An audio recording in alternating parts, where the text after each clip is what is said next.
Iniciamos el informe del Ministerio de Salud de este día miércoles 4 de noviembre.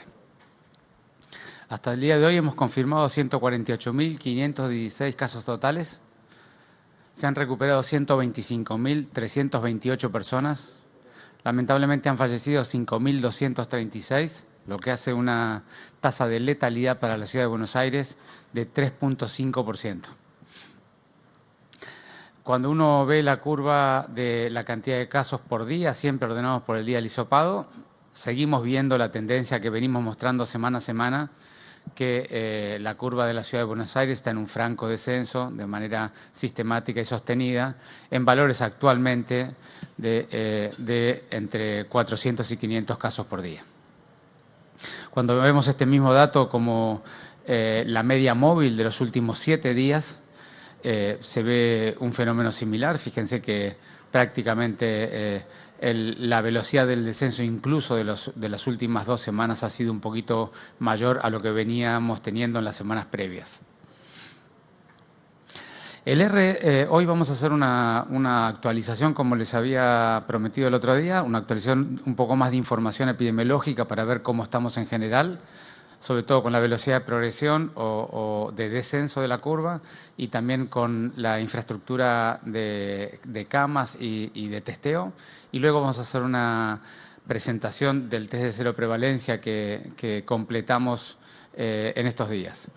El R de la ciudad al día de hoy tiene la curva de toda la serie. Desde el 2 de septiembre hasta el día de hoy ha estado siempre debajo de 1, es decir que todos los días hemos tenido una disminución de casos en relación al día anterior. El R de hace 3 días, que siempre se reporta con algunos días de demora para esperar que se carguen todos los casos de ese día, el R de hace 3 días era de 0,85, ese es un valor de los más bajos que hemos tenido en la serie. Esta es la información de la cantidad de camas de pacientes leves. Fíjense, ¿se acuerdan que nosotros habíamos dispuesto 5.000 camas de hoteles para pacientes leves en la ciudad? Llegamos en el pico de casos a ocupar unas 3.200 camas, 3.300 camas en los días de mucha actividad. Al día de hoy, como pueden ver allí, estamos con algo más de 300 camas ocupadas, es decir, que estamos en el 10% de lo que fue el momento de más actividad, con un descenso muy, muy franco que se puede ver con mucha facilidad en la imagen. En cuanto a los pacientes moderados, que es la internación general en el subsector público, el fenómeno es bastante similar. Nosotros habíamos preparado, como siempre reportamos, aquí 1.500 camas de internación general para poder hacer frente a la curva epidémica. En el primer momento apenas pasamos las 1.000 camas ocupadas, eran 1.020 o 1.030 camas, fue el peor momento en el pico.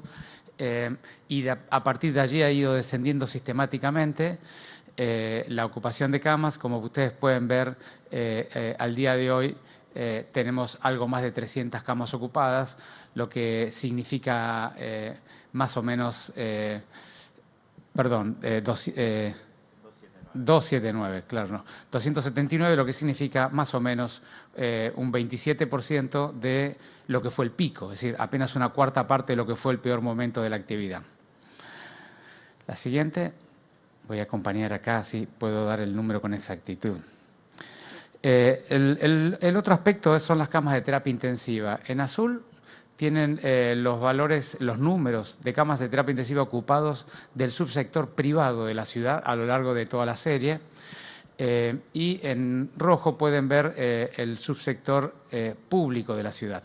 Fíjense que en el azul, fíjense que actualmente tenemos 407 camas ocupadas de pacientes con COVID en terapia intensiva del sector público, sumando todos los pacientes de seguridad social y privados, que significa un 62% de la ocupación de la totalidad de la capacidad, pero con claramente un descenso de un pico de 600 que han llegado a tener en el peor momento a 407 en este momento.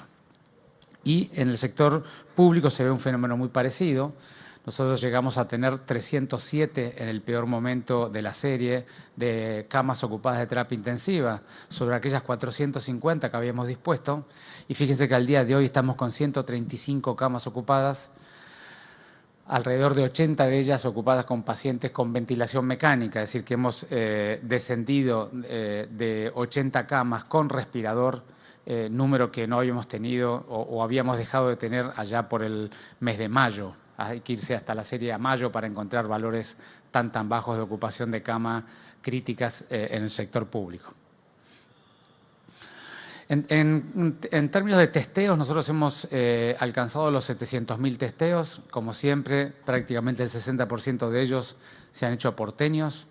Estamos con una positividad que, como les venimos mostrando, presentación a presentación sigue descendiendo. Al día de hoy está en 18.8% de positividad.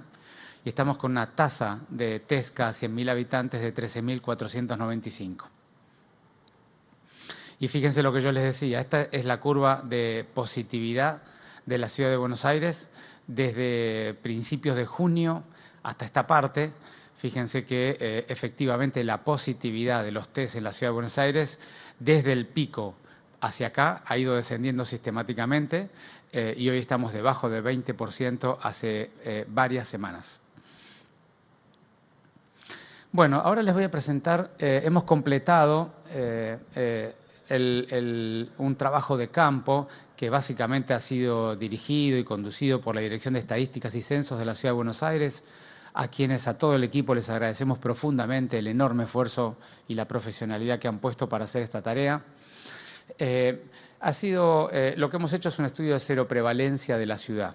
Estos estudios de cero prevalencia requieren sobre todo el aspecto más crítico en términos metodológicos y para poder representar verdaderamente lo que ocurrió y lo que ocurre en la ciudad con una muestra de ciudadanos.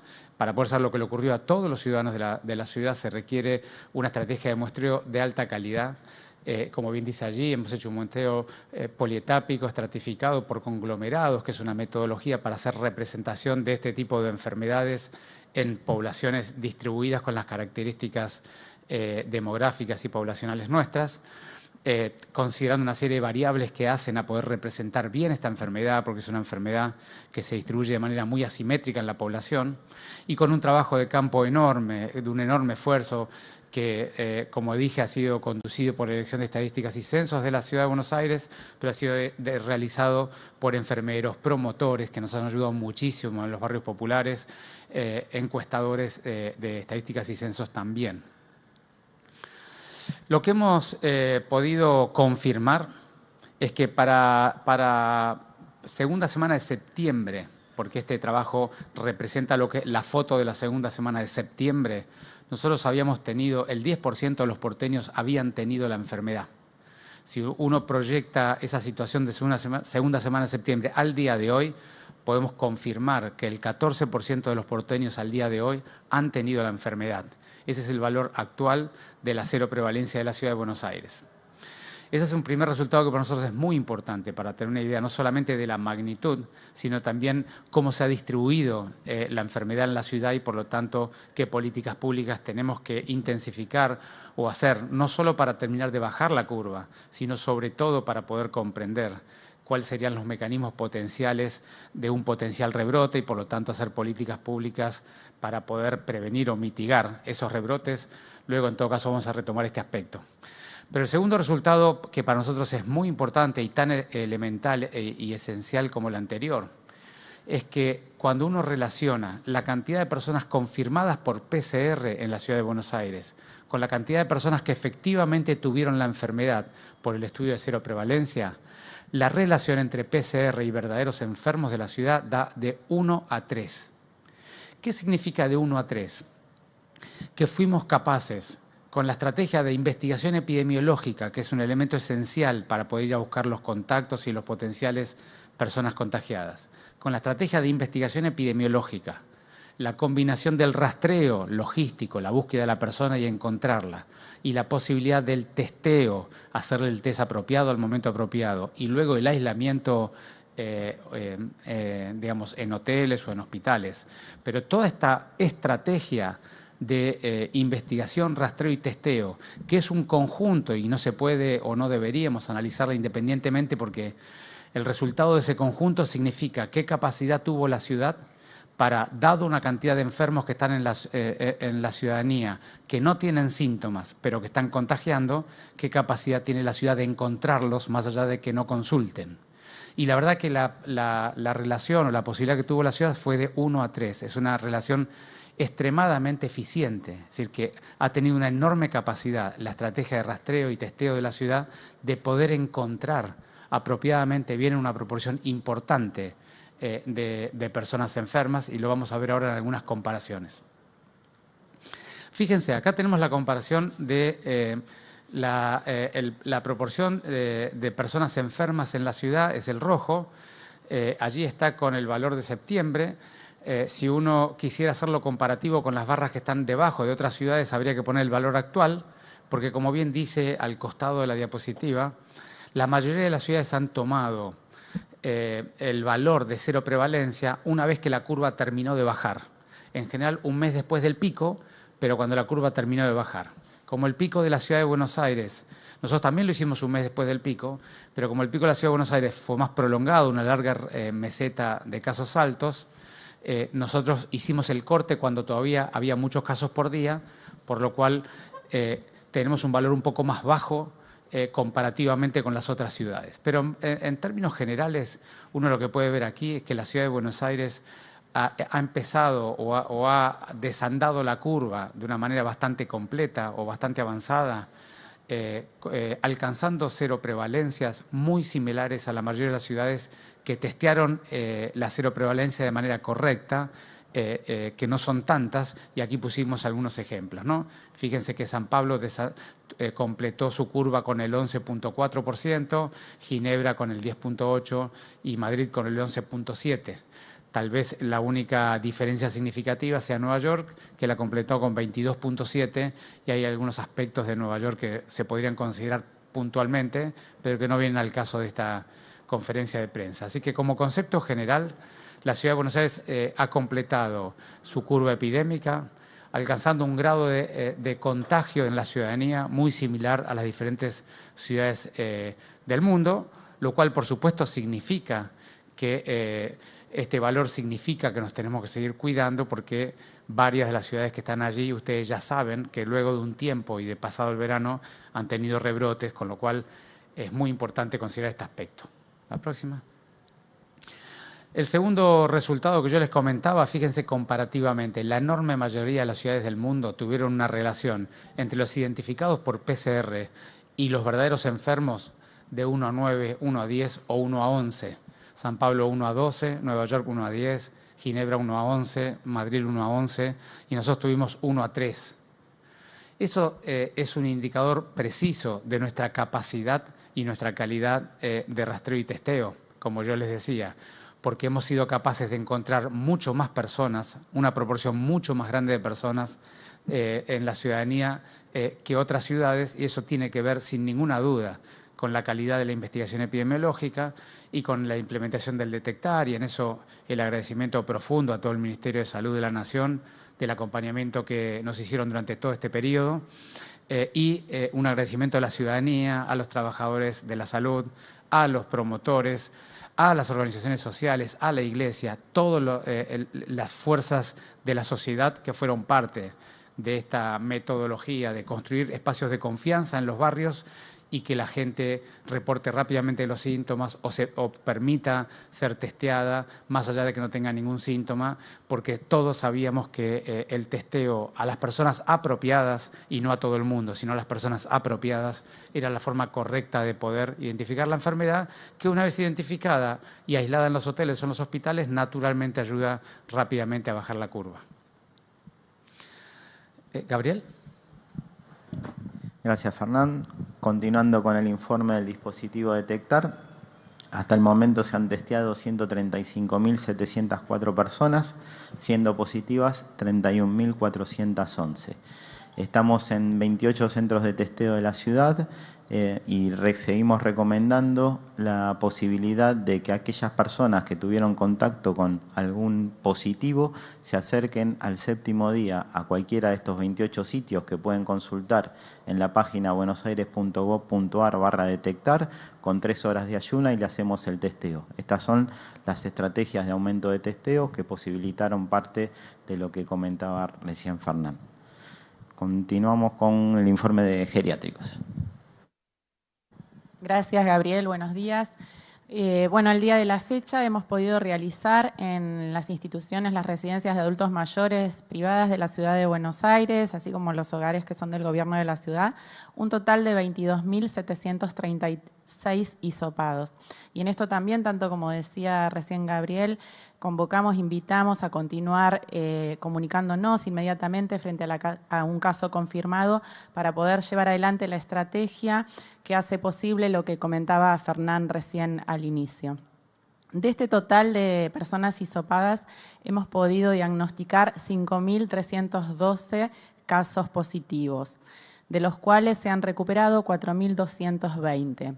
Y tenemos que lamentar el fallecimiento de 986 personas que residían en estas instituciones. Y en relación a la estrategia de test serológico en el personal esencial, llevamos realizados 707.025 test serológicos. Han sido positivos 25.975 y posteriormente, a través de la PCR de un hisopado, hemos podido diagnosticar 7.100 personas con la enfermedad.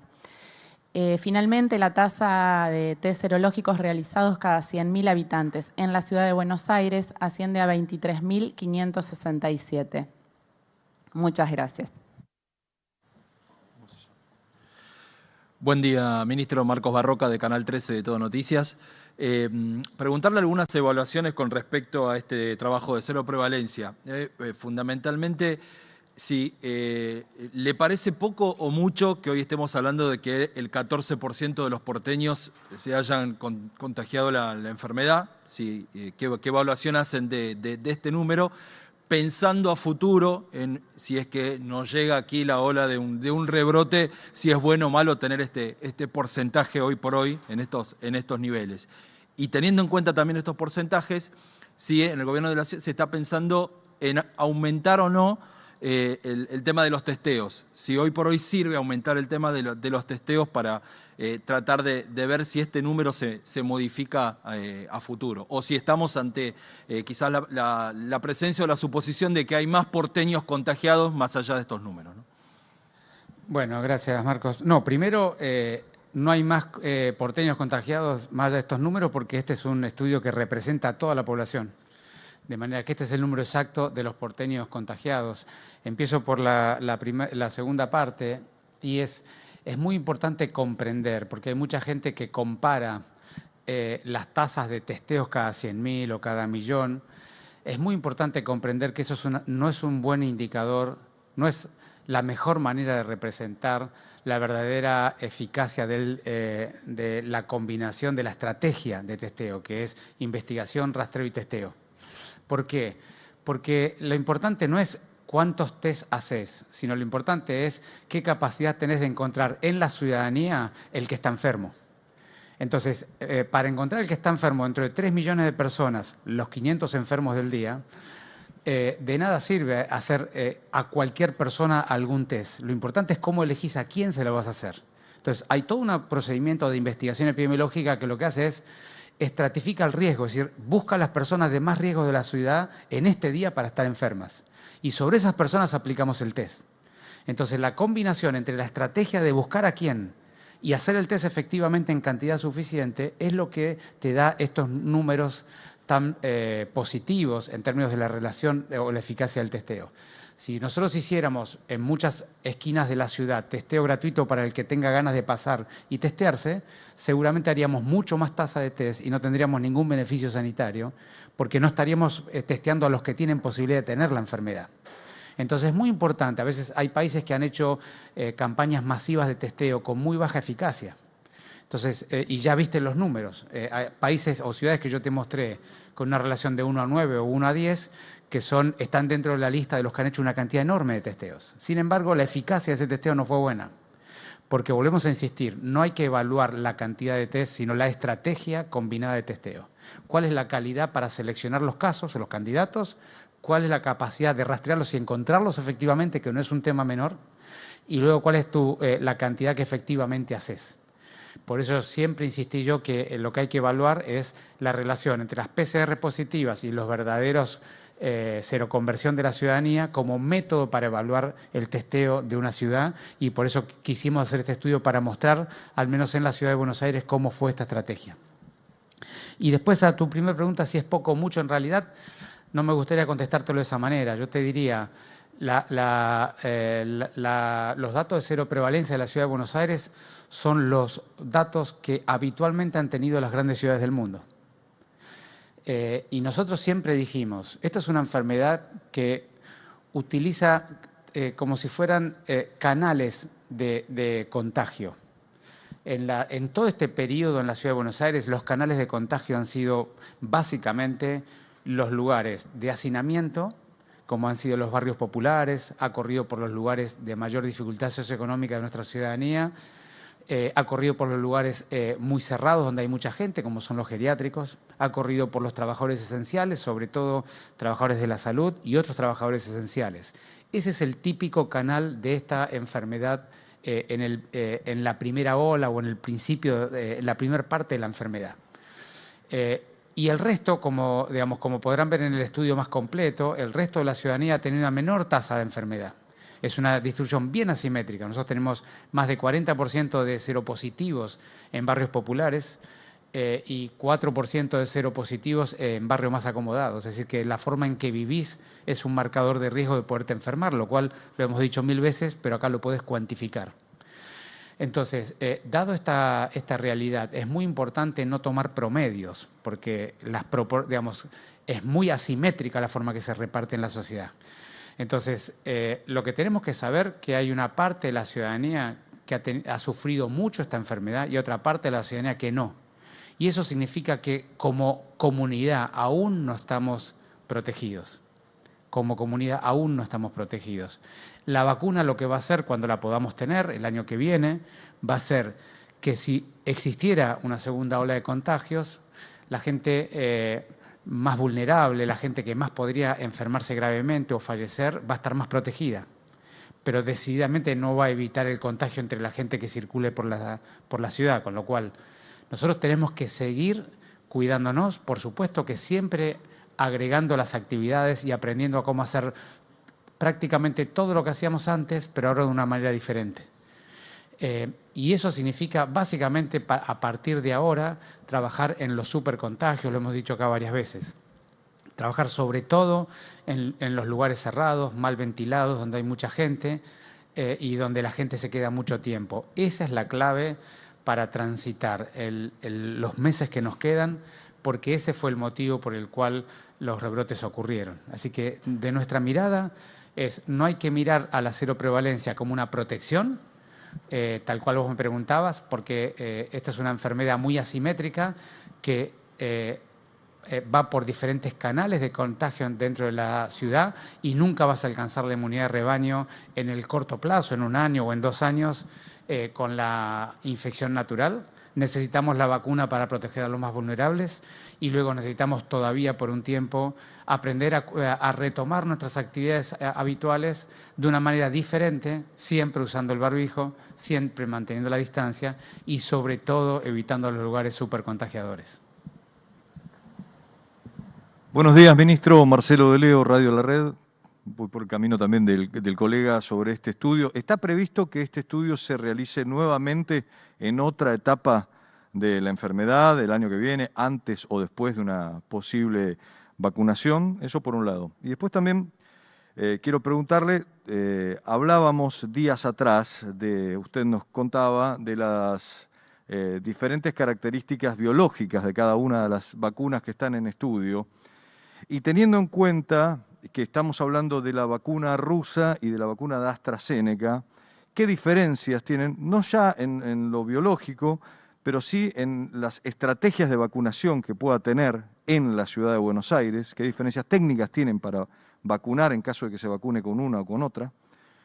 Y por último, quiero aprovechar, Ministerio de Salud. Estamos todos hablando, a raíz de lo que le sucede a Diego Maradona, de que es una hematoma subdural. Y la verdad es que no lo sabemos. Entonces, le pregunto si esta es una una dolencia frecuente en la ciudad de Buenos Aires, si esto se atiende, este tipo de cirugías se hacen en los hospitales porteños, y qué tipo de recuperaciones o de tratamientos posteriores a la operación se realizan en el ámbito de la ciudad de Buenos Aires. Gracias. Bueno, es un combinado de 3 en 1, Marcelo. Bueno, empiezo por la última, y yo no voy a hablar de la enfermedad de Maradona porque no soy médico tratante, no conozco los detalles, pero sí voy a hablar de, si querés, una mínima descripción de los hematomas subdurales. Los hematomas subdurales son el sangrado de algún vaso sanguíneo, sobre todo alguna pequeña vena, que genera una pequeña colección de sangre entre la dura madre y el cerebro. La dura madre es una de las capas que recubre al cerebro. Lo que ocurre es que alguna vena hace un sangrado y se colecciona una pequeña cantidad, pequeña o a veces no pequeña, cantidad de sangre. Es una enfermedad relativamente, digamos, frecuente, no digo que ocurra todo, que sea altamente frecuente, pero es una enfermedad habitual de atención en los hospitales. Y por supuesto que a veces se presenta de manera aguda, así con síntomas muy rápidos, porque la colección es grande, y a veces aparece como hematomas crónicos. Incluso uno a veces lo diagnostica mucho tiempo después que haya ocurrido, con alguna imagen cerebral por algún otro motivo. Y una de las causas frecuentes o más frecuentes es los golpes, a veces golpes pequeños que uno no denota como importantes, sobre todo, por supuesto, en las personas mayores de 50 o 60 años, algún golpe puede generarlo, y también hay otros motivos, personas que toman anticoagulantes o algunos medicamentos. Pero esa es un poco la enfermedad. Luego no conozco el caso en particular de Diego. Y volviendo a tus preguntas más sanitarias, de salud pública, nosotros tenemos, ¿cuáles son los pasos a seguir? Primero, nosotros vamos a repetir este estudio de seroprevalencia de manera sistemática. De hecho, está corriendo actualmente la segunda corrida de muestreo, porque quisiéramos representar toda la curva, todo el periodo que tenemos por delante y poder estar bien preparados en diagnosticar precozmente y sobre todo comprender los mecanismos de transmisión social si potencialmente hubiera o ocurriera algún rebrote en la ciudad. Así que vamos a ir reportando periódicamente una foto de en qué estamos en cada momento. Y por supuesto, y la otra cosa que vamos a hacer, ustedes saben, nosotros presentamos aquí hace mucho tiempo la seroprevalencia del barrio 31. Estamos haciendo seroprevalencias puntuales o particulares de algunos barrios para poder comprender bien qué es lo que ocurrió allí.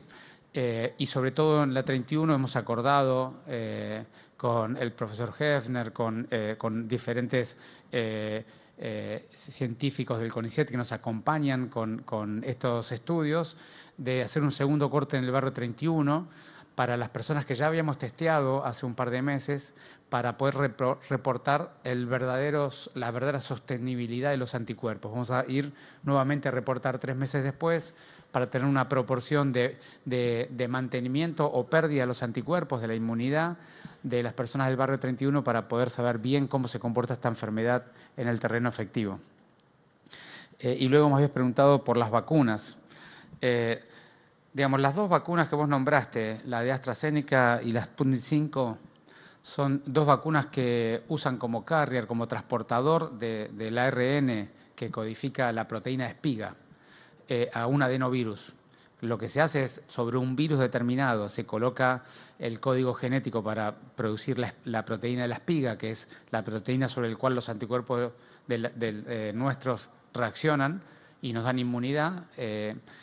Se coloca en ambos casos se le coloca ese código genético dentro del virus, y el virus lo transporta a la célula. En la célula propia del ser humano fabrica esa proteína, se expone la proteína y aparece la inmunidad, la reconoce e interpreta y prepara las defensas por si aparece nuevamente ya el virus completo con esa proteína fijada.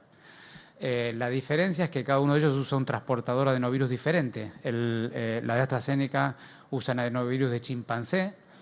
digamos, la discusión de qué transportador usar tiene mucho que ver con que la inmunidad del cuerpo humano no lo anule antes que haga su efecto.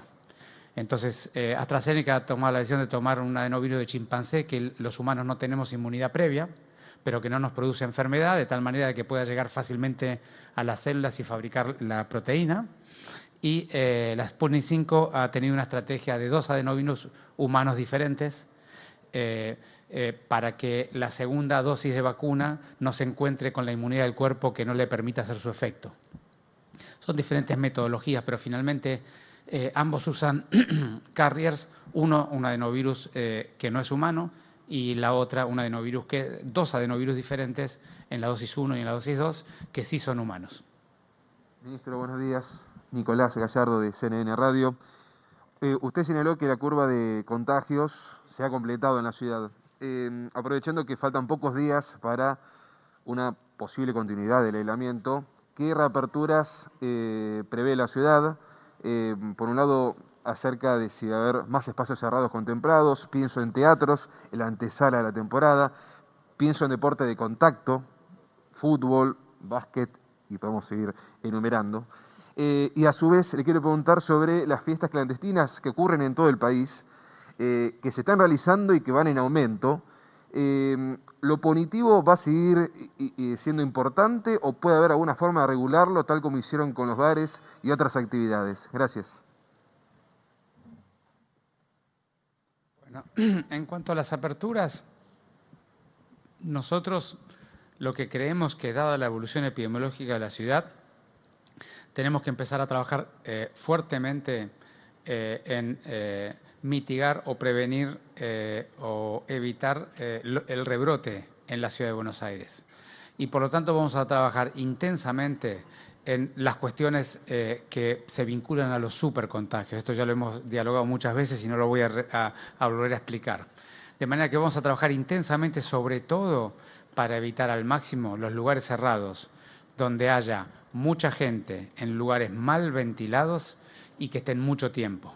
Sobre eso vamos a trabajar, le vamos a dar todo tipo de explicación a la ciudadanía para que puedan identificar cuáles son esos lugares, cómo prevenirlos, cómo hacer su día cotidiano como tengan voluntad de hacerlo, pudiéndolo evitar a este tipo de situaciones. Esa va a ser la tarea de las próximas semanas, de manera que todos aquellos escenarios de la vida cotidiana de la ciudad que no contemplen o que no tengan esta condición, los vamos a ir liberando uno a uno en la medida que el jefe de gobierno tome la decisión y que lo acuerde con el señor presidente y con el gobernador de la provincia de Buenos Aires para el área del AMBA. Así que al día de hoy no te puedo asegurar, sí porque nombraste algunos, te tengo que decir que venimos trabajando ya hace 2 semanas con todo el grupo de teatro, evaluando sala por sala cuál es la calidad de la ventilación que tienen, los volúmenes de aire que tienen y por lo tanto cómo potencialmente podríamos proponer alguna apertura con una cantidad de gente que sea apropiada a la ventilación y al volumen de aire y por lo tanto que no ponga en riesgo, mayor a la ciudadanía del que ya tenemos por el resto de las actividades en la sociedad. Así que seguramente esa tarea la podremos terminar antes del fin de semana, luego el jefe de gobierno decidirá. Y luego hablaste de las fiestas clandestinas. Yo diría que ese es el punto más importante que tenemos en términos del diálogo social por los próximos meses y la cuestión de los supercontagios y los rebrotes. Nosotros hemos dialogado muchísimas veces entre ustedes y nosotros, y yo en particular, sobre cómo tenemos que andar este momento tan difícil. Y la verdad es que uno siente el orgullo de que hemos sido capaces de comunicarnos, que nosotros hemos sido capaces de responder a las expectativas de la mayoría de la ciudadanía, como siempre, no de todos, pero sí de la mayoría, y nosotros sentimos que la mayoría de los ciudadanos han sido capaces de acordar con nosotros lo que teníamos que hacer y acompañarnos. Y ese fue un diálogo y una dinámica de andar que le ha dado a la ciudad una curva muy aplanada y sobre todo que ahora ha terminado de descender. Esa construcción la necesitamos mantener. Si entre todos, entre los adultos, los adolescentes y los jóvenes, no somos capaces de reflexionar y dialogar sobre cómo tiene que ser nuestra dinámica social en los próximos 3, 4 o 5 meses, va a ser muy difícil sostener y evitar el rebrote. Y allí no es solamente lo que hagan los niños, no es solamente lo que hagan los adolescentes, no es solamente lo que el Estado pueda controlar, porque el Estado tiene una capacidad limitada de controlar los espacios privados. Allí es muy importante también lo que los adultos, lo que nuestros mayores, que son los sabios de nuestra comunidad, sean capaces de construir como diálogo y como reflexión puertas adentro de las familias, de los amigos, de las personas vecinas, de los contextos sociales y vinculares que cada uno de nosotros tiene. Necesitamos entre todos dialogar de esto. El esfuerzo que nosotros tenemos que hacer de acá para adelante es un esfuerzo que tiene que ver con el uso del tapabocas apropiado, tapándose bien boca y nariz, que tiene que ver con evitar reuniones de números importantes de personas en lugares cerrados y que tiene que lograr que en cualquier lugar donde haya más de 4 o 5 personas se abran las ventanas y las puertas.